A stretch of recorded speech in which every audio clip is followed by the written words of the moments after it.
আবু বাকের মজুমদার সে যদি জিএস পদে নির্বাচিত হতে পারে সেটি আমার বিজয় বলে সূচিত হবে। আমি আমার সমর্থন আবু বাকের মজুমদারের প্রতি ব্যক্ত করছি। ঢাকা বিশ্ববিদ্যালয় ক্যাম্পাসে শুধু নয়, সব জায়গায় গণ অভ্যুত্থানের শক্তি সমূহের মধ্যে ঐক্য প্রয়োজন। সেই জায়গা থেকে আমি মনে করছি ঢাকা বিশ্ববিদ্যালয় কেন্দ্রীয় ছাত্র সংসদ নির্বাচনে যদি গণ অভ্যুত্থানের সামনের সারির নেতৃত্ব নির্বাচিত হতে পারে তাহলে যে কারো চাইতে ঢাকা বিশ্ববিদ্যালয় শিক্ষার্থীদের প্রতি তারা বেশি দায়বদ্ধতা অনুভব করবে।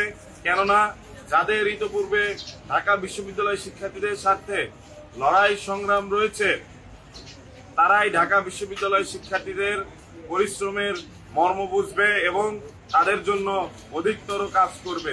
সেই জায়গা থেকে আমার মনে হচ্ছে আবু বাকের মজুমদার গণ অভ্যুত্থানের একজন অগ্রসেনানী, আমার স্নেহধন্য ছোট ভাই। সে যদি জিএস পদে নির্বাচিত হতে পারে সেটি আমার বিজয় বলে সূচিত হবে। আমি আমার সমর্থন আবু বাকের মজুমদারের প্রতি ব্যক্ত করছি।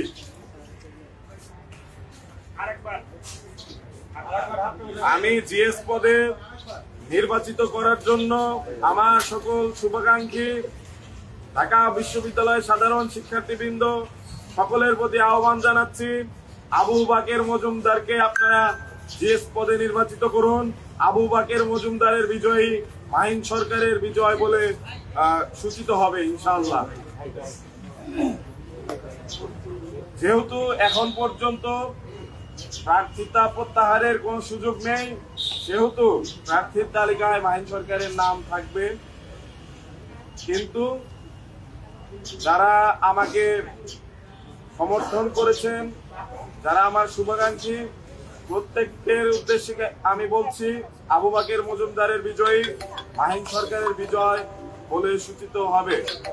তাই আপনারা আপনাদের মূল্যবান যে সমর্থন ভোট সেটি দিয়ে আবু বাকের মজুমদারকে বিজয়ী করুন এবং গণ অভ্যুত্থানের শক্তিকে সুসংহত করুন।